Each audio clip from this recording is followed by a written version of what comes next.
9 مئی کے واقعے پر judicial commission نہیں بن سکتا، 26 نومبر پر کمیشن بنانے کے لیے ہلاک اور لاپتہ افراد کی تفصیلات سے حکومت کو آگاہ کیا جائے۔ حکومتی مذاکراتی کمیٹی نے پی ٹی آئی کے تحریری مطالبات پر شکوار جواب تیار کر لیا۔ ذرائع کے مطابق حکومتی کمیٹی کا موقف ہے کہ 9 مئی کے معاملے پر اس لیے کمیشن نہیں بن سکتا کہ یہ معاملات عدالتوں میں زیر سماعت ہیں۔ بعض افراد کو فوجی عدالتوں میں سزائیں بھی ہو چکی ہیں۔ 26 نومبر پر جوڈیشل کمیشن بنانے کے لیے پہلے پی ٹی آئی ہلاکتوں کی تفصیلات فراہم کرے۔ لاپتہ افراد کی فہرست اور رہائی کے لیے کیسے کوئی اقدام کیا جا سکتا ہے؟ ذرائع کا کہنا ہے کہ حکومتی کمیٹی آئندہ چند دنوں میں اسپیکر قومی اسمبلی کو اپنے تحریری جواب پیش کر دے گی۔ اسپیکر حکومتی جواب موصول ہونے پر مذاکرات کی چھوٹی نشست کا فیصلہ کریں گے۔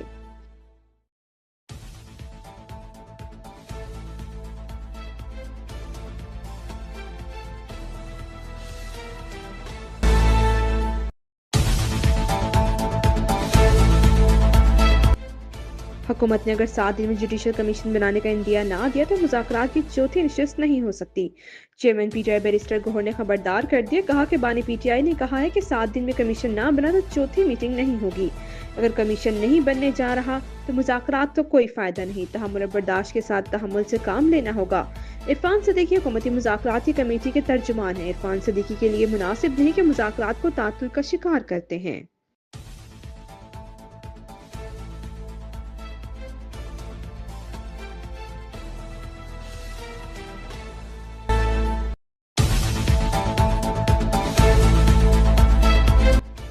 گوادر ایئرپورٹ آپریشنل ہو گیا، کراچی سے پہلی پرواز کی گوادر لینڈنگ، واٹر سیلیوٹ دیا گیا۔ وزیر اعظم کا اظہار اطمینان، چینی قیادت اور چینی حکومت کا شکریہ ادا کیا، کہا گوادر کو مشرق وسطی خلیجی ممالک میں اہم رابطہ بنانے کا سنگ میل عبور کر لیا۔ یہ کام سی پیک سے پاکستان اور خطے کی ترقی کے خواب کو شرمندہ تعبیر کرے گا۔ نواز شریف کا عزم بذریعہ سی پیک خطے کی ترقی تھا، آج اس مشترکہ عزم کی تکمیل کے مزید قریب پہنچ گئے ہیں۔ گوادر پہلی پرواز سے پہنچنے والے مسافروں کا وزیر دفاع خواجہ آصف، گورنر اور وزیر اعلیٰ بلوچستان نے استقبال کیا۔ گوادر ایئرپورٹ رقبے کے لحاظ سے پاکستان کا سب سے بڑا ایئرپورٹ ہے۔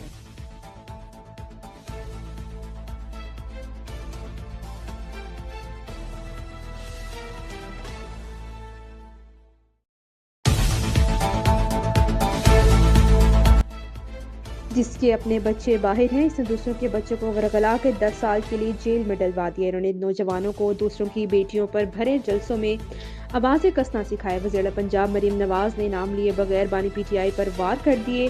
ڈیرہ غازی خان میں اسکالرشپ پروگرام کی تقریب سے خطاب میں کہا کہ کبھی یہ نہیں کہیں گے کہ مخالف سوشل میڈیا کی وجہ سے ملک میں جھوٹ کا سیلاب آ گیا ہے۔ سچ تسمے باندھ رہا ہوتا ہے اور جھوٹ دنیا کا چکر لگا کر واپس آ جاتا ہے۔ اسکالرشپ پروگرام کو اسٹیپ شو کہنے کا پروپیگنڈا وہ کر رہے ہیں جنہوں نے کبھی اسکالرشپس نہیں دی۔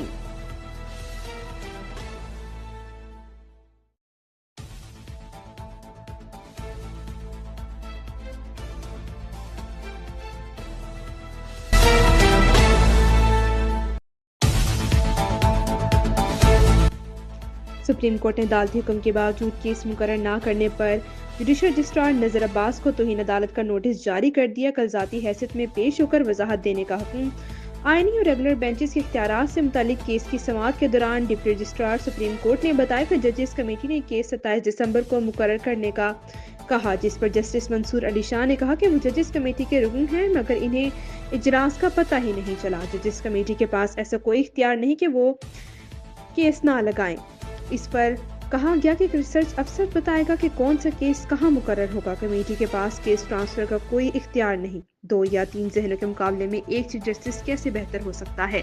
جسٹس منصور نے کہا یہ کیس کسی دوسری عدالت میں بھی نہیں رکھا گیا، یہ تو پورا کیس ہی غائب کر دیا گیا۔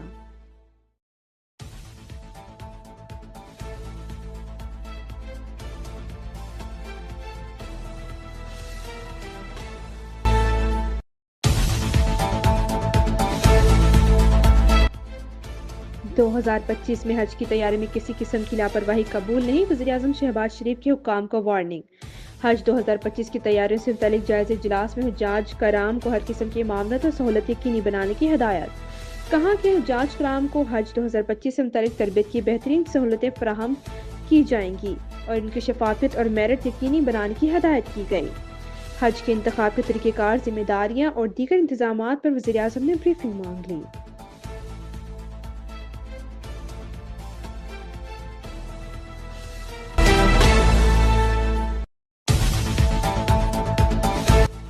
لاہور سے نمائندے لبیک نیوز اشرف علی کیرانوی کی رپورٹ کے مطابق اینٹی نارکوٹکس فورس پنجاب کی تعلیمی اداروں میں انسداد منشیات آگاہی مہم کا انعقاد۔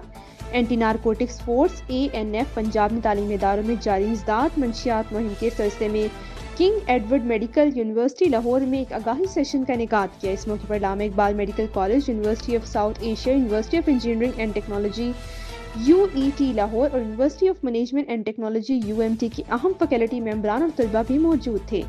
Director general ANF major general Abdul Moeed حلال امتیاز ملٹری نے طلباء اور فیکلٹی ممبران کے ساتھ گفتگو کی۔ انہوں نے معاشرے میں منشیات کے بڑھتے ہوئے رجحان پر بھی بات چیت کی اور اس کے تدارک کے لیے ANF کی کاوشوں کو اجاگر کیا۔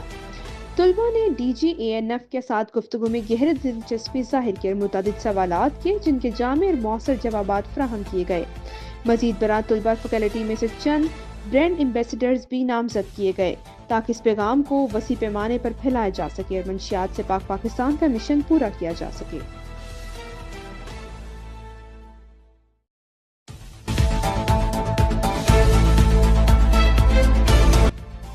لاہور سے نمائندہ لبیک نیوز اشرف علی کیرانوی کی رپورٹ اینٹی نارکوٹکس فورس اور Punjab excise taxation and narcotics control department Punjab کی مابین مفاہمت۔ اینٹی نارکوٹکس فورس اور Punjab excise taxation and narcotics control department Punjab منشیات کے غیر قانونی اسمگلنگ سے نمٹنے کے لیے تعاون بڑھانے کے لیے ایک مفاہمت نامے پر دستخط کیے گئے۔ یہ معاہدہ ANF ہیڈ کوارٹرز میں نئے قائم کردہ فیوژن سینٹر کے ذریعے ڈیٹا منتقلی، باہمی آپریشنل تعاون اور منشیات کے رجحانات کے بروقت تجزیے پر مرکوز ہے۔ یہ اقدام وفاقی حکومت کی inter agency task force IATF کے فریم ورک کے تحت وفاقی اور صوبائی دونوں سطحوں پر منشیات سے نمٹنے کے لیے اداروں کی کوششوں کو تقویت دیتا ہے۔ صوبائی ڈائریکٹر پنجاب بریگیڈیئر سکندر حیات اور secretary excise narcotics control Punjab Muhammad Masood Mukhtar نے ڈاکومنٹس پر دستخط کیے۔ اس موقع پر DG ANF major general Abdul Moeed اور کاؤنٹر نارکوٹکس فورس پنجاب کے سینئر افسران بھی موجود تھے۔